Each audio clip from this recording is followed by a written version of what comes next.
हिमाच्छादी हिमालय के प्रति स्वामी विवेकानंद का तीव्र आकर्षण था। वे हमेशा से चाहते थे कि हिमालय की किसी मनोरम एकांत स्थान में रहकर वे तपस्या और ध्यान करेंगे, परंतु विधि का विधान कुछ और ही था। जब भी वे हिमालय के किसी भी स्थान में जाते, कुछ न कुछ घटित होता और उन्हें वहां से वापस जाना पड़ता। इस बार दृढ़ निश्चय करके हिमालय की यात्रा की थी कि मनोकामना पूरी न होने तक वापस नहीं आएंगे। अल्मोड़ा के निकट आकर स्वामी जी भूख और थकावट से ऐसे अवसन्न हो गए कि और नहीं चल पाने से धरती पर लेट गए। निरुपाय हो अखंडानंद पानी खोजने गए। सामने है कब्रिस्तान था और उसके निकट ही एक फकीर झोपड़ी में रहते थे। स्वामी जी की अवस्था देखकर वे दया से अभिभूत हो गए। उन्होंने एक खीरा लाकर स्वामी जी को खाने को दिया। इसे खाकर उन्होंने काफी ताजगी का अनुभव किया। अमेरिका से लौटने के बाद अल्मोड़ा की एक जनसभा में उक्त फकीर को उपस्थित देखकर स्वामी जी ने कृतज्ञता भरे हृदय से उन्हें बुलाकर सबके समक्ष ये कहकर उनका परिचय दिया कि ये ही उनके प्राण रक्षक हैं। फकीर ने उन्हें नहीं पहचाना, किंतु स्वामी जी ने उन्हें ठीक ठीक पहचाना था और प्रतिदिन स्वरूप उन्हें कुछ अर्थदान भी दिया था। हिमालय भ्रमण स्वामी जी के लिए सदा ही शारीरिक कष्टदायक रहा था। रास्ते की थकान तो थी ही, भोजन और शयन का भी कोई ठिकाना नहीं था अथवा अभाव था, परंतु हिमालय की सुंदरता, गंभीरता और शांति के दर्शन से वे प्रफुल्लित हो उठते। रास्ते की थकान भूलकर नई ऊर्जा से भर जाते। अल्मोड़ा पहुंचने पर अखंडानंद उन्हें अंबादत्त के बगीचे में ले गए और उन्हें वहां रखकर अल्मोड़ा में अन्यत्र तपस्यारत स्वामी शारदानंद और कृपानंद नामक अन्य 2 गुरु भाइयों को सूचना देने गए। सूचना मिलते ही ये दोनों अंबादत्त के बगीचे को चले। उन लोगों ने थोड़ी ही दूर आगे जाने पर देखा कि स्वामी जी स्वयं उन लोगों की ओर आ रहे हैं। तब सभी एक साथ हो अपने आश्रयदाता लाला बद्री शाह के घर पहुँचे। शाह जी ने उन लोगों का सादर स्वागत किया। शाह जी के घर वे खूब आनंद पूर्वक रहते थे तथा उनकी श्रद्धा, भक्ति और अतिथि परायणता देखकर उन्होंने कहा था, ऐसा भक्त संसार में विरल है। शाह जी के घर पर कई दिन बिताकर गुरु भ्रातागण गढ़वाल जाने के लिए तैयार होते हैं। उसी समय कलकत्ते से तार द्वारा समाचार आया कि स्वामी जी की एक बहन ने आत्महत्या कर ली है। यथा समय इस दारुण घटना के विशेष विवरण से युक्त एक पत्र भी आया। कहने की आवश्यकता नहीं है कि इस मर्मांतक वृत्तांत को पढ़कर स्वामी जी का स्वभावतः स्नेह प्रवण मन दुख से निढाल हो गया। इस अत्यंत विषादमय घटना के माध्यम से भारतीय नारी जीवन के वेदनापूर्ण पक्ष का एक और प्रत्यक्ष प्रमाण उन्होंने पाया एवं इसके प्रतिकार के लिए उनके प्राण तड़प उठे, परंतु तत्काल वे कर्म क्षेत्र में उतरने के लिए तैयार नहीं थे। हृदय का असहाय दुख उन्हें हिमालय के निर्जनतर क्षेत्र में और भी अधिक जोर से धकेल कर ले चला। उन्होंने 5 सितंबर को अल्मोड़ा से बद्रीनारायण की ओर यात्रा की। साथ में चले सरादानंद, अखंडानंद और कृपानंद तथा सामान ढोने वाला एक कुली। यात्रा के दौरान स्वामी जी और अखंडानंद जी फिर बीमार पड़ गए। कमजोर तो दोनों पहले ही हो गए थे। अब ये पैदल चलना, वो भी पहाड़ की चढ़ाई चढ़कर, इस सब ने उन्हें और भी घायल कर दिया। फिर भी वे केदार बद्री के रास्ते चल पड़े, पर पास आने पर उन्हें मालूम हुआ कि इस क्षेत्र में अकाल पड़ा है और सरकार ने आगे जाने का रास्ता बंद कर दिया है। मजबूरन उन लोगों को तीर्थ दर्शन की इच्छा त्याग कर दूसरा रास्ता पकड़ना पड़ा और इसी रास्ते वे कर्ण प्रयाण पहुंचे। उसके बाद उनका अगला पड़ाव था रुद्रप्रयाग। यहाँ की प्राकृतिक शोभा देखकर स्वामी जी के बचपन से संजोया सपना पूरा हो गया। वहाँ वे एक धर्मशाला में रुके। अखंडानंद और स्वामी जी की तबीयत यहाँ ज्यादा बिगड़ गई। सौभाग्यवश वहाँ गढ़वाल के सदर अमीन श्री बद्रीदेव जोशी से उन लोगों की भेंट हुई। जोशी जी आयुर्वेद चिकित्सक भी थे। उन्होंने उन्हें दवाइयाँ दी और कुछ स्वस्थ होने पर डांडी के द्वारा यानी पहाड़ी पालकी के द्वारा 9 मील दूर श्रीनगर भेज दिया। श्रीनगर में ये लोग एक कुटिया में रहे। लगभग 1 माह तक सभी वहां रहे और आराम मिलने पर स्वास्थ्य भी ठीक रहा। फिर शुरू हुआ चल पड़ने का सिलसिला। उन दिनों स्वामी जी को भागीरथी दर्शन के लिए व्याकुल देखकर सबने इसके बाद टिहरी की ओर प्रस्थान किया। मार्ग में भिक्षा नहीं मिली क्योंकि रास्ता निर्जन और वनाच्छादित था। संध्या को थके शरीर से गांव में पहुंचकर उन लोगों ने एक चबूतरे पर आसन लगाया और स्वामी जी के धूम्रपान के लिए अखंडानंद आग लाने गए, किंतु किसी ग्रामवासी ने आग नहीं दी। साधुगण सोचने लगे कि जहां एक साधारण आग तक नहीं मिलती, वैसे अतिथि विमुख गांव में भिक्षा कैसे मिलेगी। तभी साधुओं में प्रचलित इस क्षेत्र के विषय में एक कहावत उन लोगों को याद हो आई। गढ़वाली सरीखा दाता नहीं, लट्ठा बगैर देता नहीं। वहाँ ऐसे ही मजाक में गंभीर अखंडानंद चिल्लाने लगे, ए प्रधान, रोटी ले आओ, लकड़ी ले आओ। आश्चर्य कि उसी क्षण ग्रामवासी श्रद्धा पूर्वक चावल आदि लेकर हाजिर हुए, परंतु साधुओं ने कहा कि वे रसोई नहीं पका सकेंगे, तैयार रोटी आदि चाहिए। तुरंत ग्रामवासियों ने आनंद पूर्वक भोजन प्रस्तुत कर दिया तथा काफी रात तक बैठकर साधुओं से ग्रामांचल की रीति नीति एवं सुख दुख आदि की बातों की चर्चा की। साधुगण भी उन लोगों के सरल व्यवहार एवं सेवा परायणता से मुग्ध हो गए। टिहरी पहुंचने पर निर्जन गंगा तट पर साधुओं के लिए निर्मित 2 कमरे मिले। श्रीनगर की भांति यहाँ भी वे लोग भिक्षा करके जीवन यापन करते तथा शास्त्र विवेचन और ध्यान धारणा में दिन व्यतीत करते।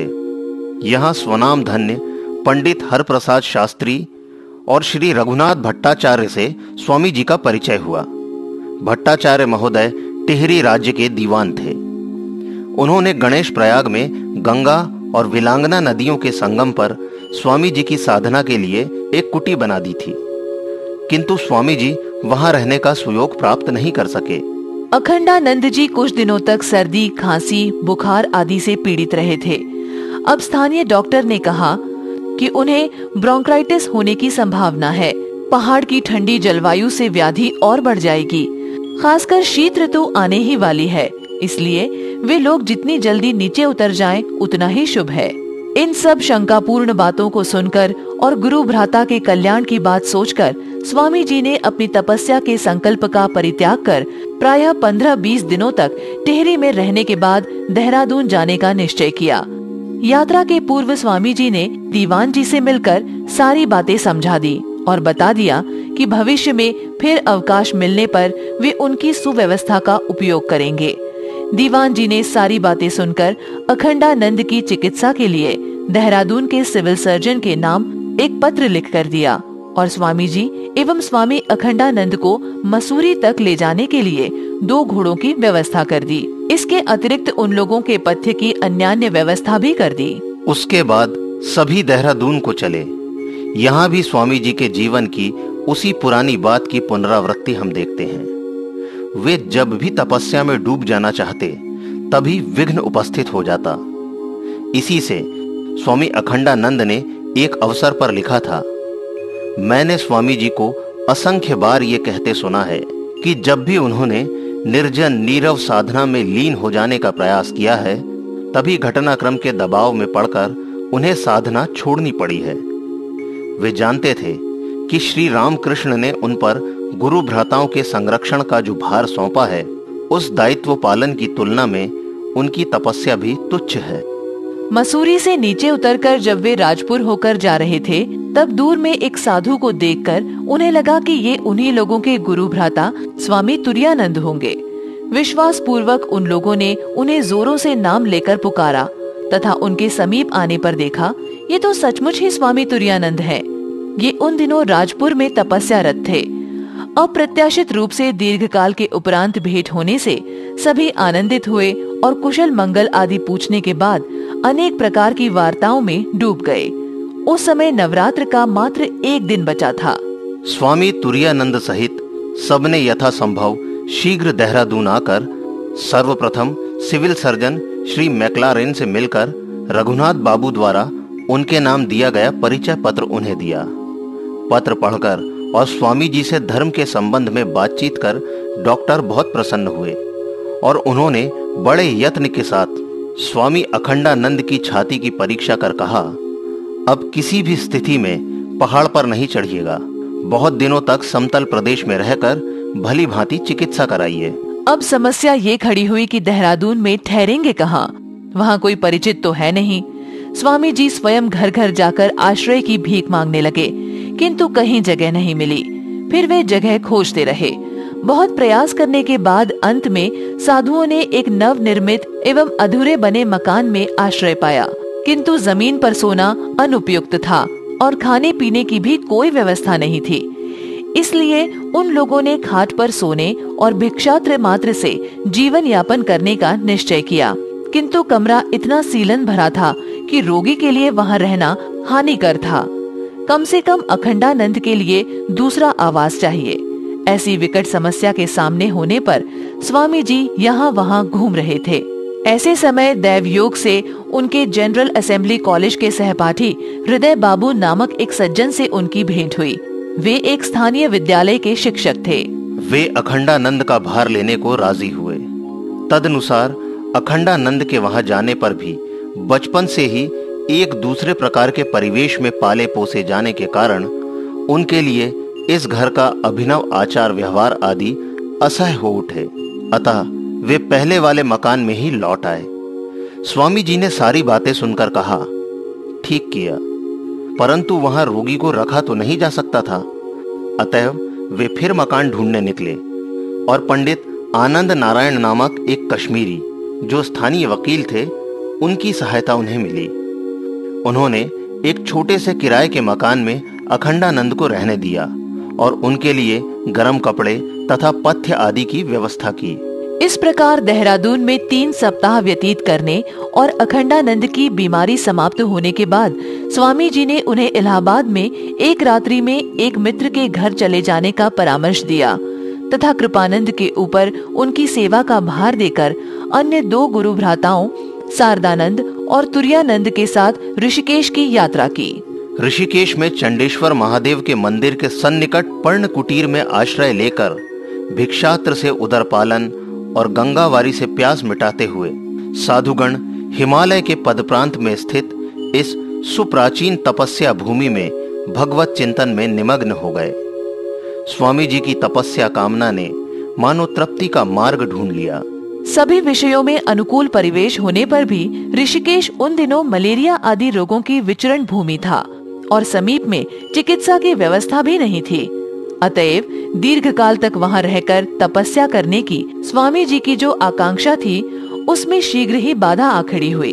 वे शीघ्र ही ज्वरग्रस्त हो गए और वो बढ़कर विकार में परिणत हो गया। दुर्बलता बढ़ जाने से उनकी चलने फिरने की शक्ति भी कम हो गई। हालत ऐसी हो गई कि जमीन पर बिछे एक कंबल पे वे संज्ञाहीन अवस्था में पड़े रहे। निरुपाय गुरु भ्राताओं का मन तब अत्यंत विषादमय और निराशापूर्ण हो गया। कई कोसों तक कोई चिकित्सक नहीं था जिससे सहायता करने का अनुरोध किया जा सके और ऐसे रोगी को दूर ले जाने का प्रश्न ही नहीं उठता था। इसी से चिकित्सा के अभाव में एक दिन जीवन संदेहास्पद हो गया। उस दिन बार बार पसीना चलने के बाद शरीर बर्फ जैसा ठंडा हो गया और नाड़ी छूट गई, मानो अंतिम घड़ी आ गई हो। ऐसे आपदा काल में अनन्य मन से मधुसूदन का नाम स्मरण कर रहे थे, तभी पर्णकुटी के द्वार पर अचानक पांवों की आहट सुनकर साधुओं ने आश्चर्यचकित होकर देखा, एक साधु खड़े हैं। उन लोगों के सादर आमंत्रण पर साधु ने कमरे में प्रवेश करते ही अवस्था भांप ली और झोले से थोड़ा मधु और पिप्पल का चूर्ण लेकर उसे मिलाकर स्वामी जी को धीरे धीरे खिला दिया। इससे आश्चर्यकारी फल हुआ। स्वामी जी ने थोड़ी ही देर में आंखें खोलकर अस्पष्ट स्वरों में कुछ कहना चाहा। एक गुरु भ्राता ने उनके मुंह के निकट कान लगाकर उनके द्वारा अध्योच्चारित 1-2 बातें सुनी, किंतु कुछ समझ नहीं पाए। जो हो, वे धीरे धीरे शक्ति प्राप्त करने लगे। स्वामी जी की जीवन रक्षा हो जाने के बावजूद उसी समय अन्यत्र जाना असंभव समझकर गुरु भ्रातागण उनके साथ कुछ दिन और ऋषिकेश में ही रह गए। तत्पश्चात जब प्रतीत हुआ कि वे रास्ते की थकान झेल सकेंगे, तब उन्हें हरिद्वार ले गए। वहां आकर स्वामी शारदानंद जिस झोपड़ी में रहकर तपस्या करते थे, वहीं वे सब ठहरे।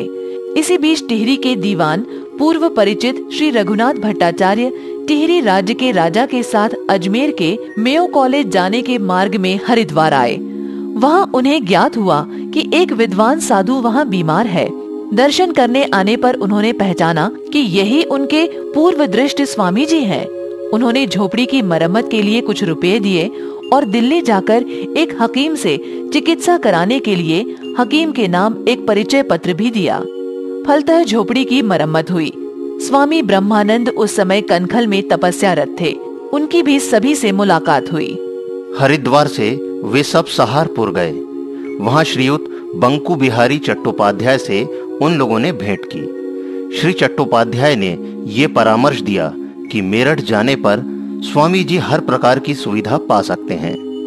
इधर स्वामी ब्रह्मानंद बहुत दिनों से स्वामी अखंडानंद से नहीं मिल पाने के कारण मेरठ जाकर उन्हें देखने के लिए विशेष उत्सुक हुए। इसी से दोनों आकर्षणों में पड़कर स्वामी जी ने अन्य सभी के साथ मेरठ जाना ही श्रेयस्कर समझा। अमेरिका जाने के पूर्व स्वामी जी का हिमालय वास इस प्रकार ऋषिकेश छोड़ने के साथ ही समाप्त हो गया। स्वामी जी के साथ हिमालय भ्रमण की कथा के वर्णन के प्रसंग में स्वामी अखंडानंद ने लिखा है, स्वामी जी और मैं चल रहे हैं। एक स्थान पर देखता हूं कि एक साधु ध्यान करने बैठा है। अच्छी तरह कपड़े से सिर तक ढका है और जोरों से नाक बज रही है। उसे इस तरह खर्राटे मारकर सोते देख स्वामी जी हंस पड़े। उन्होंने कहा,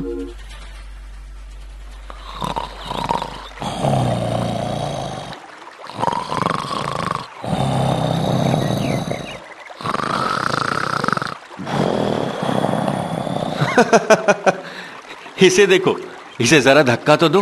ध्यान लगाने का बहाना बनाकर सो रहा है। ये तो हद हुई। अखंडानंद जी ने उसे हल्का सा धक्का देकर जगाया और उसके सिर पर से कपड़ा हटा दिया। वो हड़बड़ाकर उठ खड़ा हुआ। कौन हो तुम लोग? हम सन्यासी हैं। सन्यासी होकर दूसरे सन्यासी का ध्यान भंग करते हो? क्यों करते हो? कहाँ के सन्यासी हो तुम लोग? हम स्वर्ग के सन्यासी हैं। भगवान बहुत देर से तुम्हें सोते हुए देख रहे थे, तुम्हारे खर्राटे सुन रहे थे, इसलिए हमें भेजा है तुम्हें जगाने के लिए। माफ करना बाबा, थका हुआ था ना, इसीलिए सो गया था। तो सो ना, कौन मना कर रहा है? सन्यासियों का सोना मना है क्या? आराम से लेटकर सो जाओ। ध्यान करने का ढोंग क्यों करते हो? जी बाबा, धन्यवाद। सो भाई, ध्यान के समय ध्यान करो और विश्राम के समय विश्राम करो। और दोनों हंसते हंसते आगे बढ़ गए। एक और प्रसंग की जानकारी हमें स्वामी जी के लेखों में मिलती है। वे लिखते हैं, मैं एक बार हिमालय का भ्रमण कर रहा था और सामने फैला था लंबा रास्ता। हम लोगों की तरह गरीब साधुओं के लिए तो कोई और वाहन मिलता नहीं है, इसलिए सारा रास्ता हम लोगों को पांव पैदल ही चलना पड़ता था।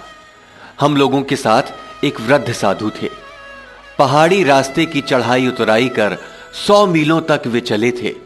वृद्ध ने एक चढ़ाई पर चढ़कर जब देखा कि सामने तब भी कई बार चढ़ना होगा, तब निराशा से भरकर वे कह उठे, महाराज, इतना लंबा रास्ता कैसे जाऊंगा? मैं तो और चल ही नहीं पाता हूं, मेरी छाती फट जाएगी। मैंने उनसे कहा, अपने पांव की ओर देखिए तो। उनके वैसा ही करने पर मैंने कहा, पीछे आपके पांव के नीचे जो पथ पड़ा हुआ है, आप उसे रौंद आए हैं, और सामने जो पथ देख रहे हैं वो भी तो एक पथ ही है। वो पथ भी शीघ्र ही आपके पांव से मर्दित होगा। स्वामी जी की बात से उस वृद्ध की निराशा समाप्त हो गई और वे फिर पथ पर बढ़ चले।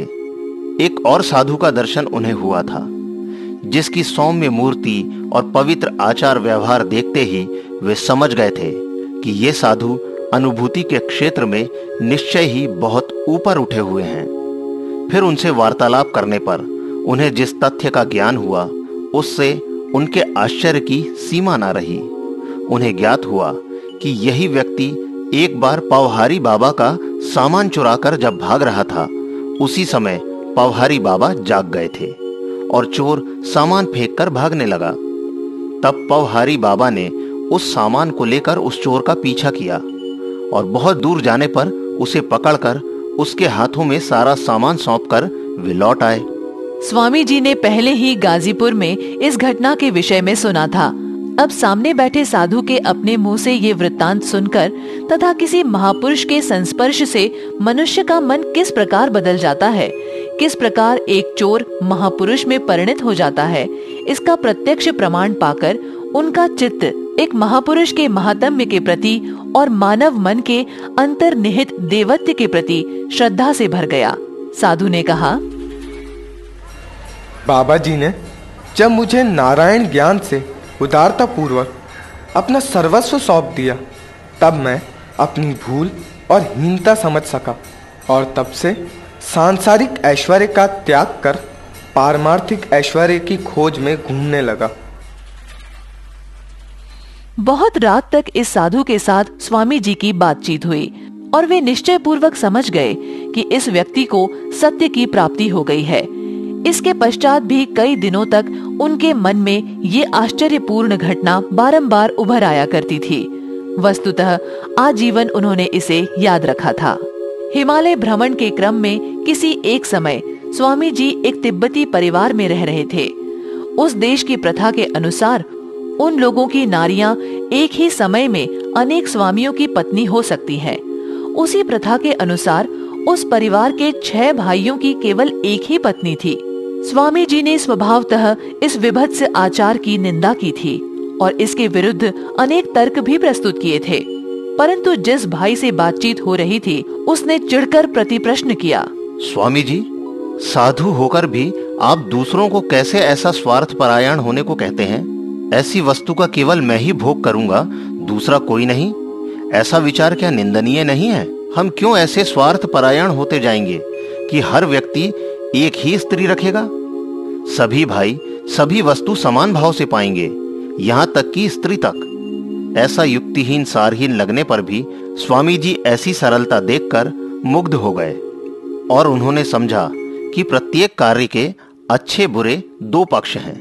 सरल पहाड़ी की बात के फलस्वरूप उन्होंने इसके बाद प्रत्येक सामाजिक आचार व्यवहार को उनके पक्षों से परख कर देखने की आवश्यकता हृदयंगम कर ली थी।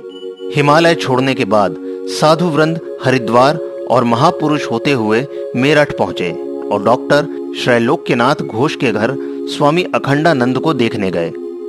स्वामी जी उस समय अत्यंत दुबले हो गए थे। अखंडानंद उन्हें देखकर चौंक पड़े।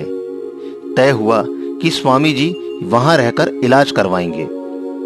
मेरठ में और गुरु भाई भी आ पहुंचे। सेठ जी का बगीचा नामक घर जहां वे सब ठहरे थे, मानो बराहनगर मठ में बदल गया।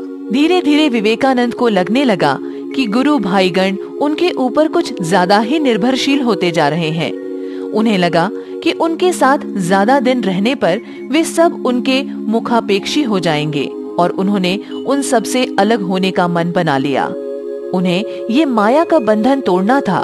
सन 1891 के जनवरी महीने में वे अकेले मेरठ से दिल्ली के लिए रवाना हो गए। गंगाधर ने दोषारोप किया, मुझे छोड़कर जा रहे हो? तुम्हारे ही कहने पर मैं मध्य एशिया की यात्रा स्थगित कर बराहनगर लौट आया था। मैं जब भी तपस्या करने की सोचता हूं तभी गुरुदेव कोई ना कोई बाधा खड़ी कर देते हैं। इस बार मैं अकेले निकलूंगा। कहां रहूंगा किसी को नहीं बताऊंगा। तुम यदि पाताल में भी जाओगे ना, तो वहां से भी अगर तुम्हें ढूंढकर बाहर ना निकाल सका तो मेरा नाम गंगाधर नहीं। आलेख डॉक्टर पापिया दास गुप्ता, निर्देशन मॉरिस लाजरस, परिकल्पना श्री राम तिवारी, समन्वय संजय यादव, मध्य प्रदेश शासन संस्कृति विभाग, स्वराज संस्थान संचालनालय की प्रस्तुति।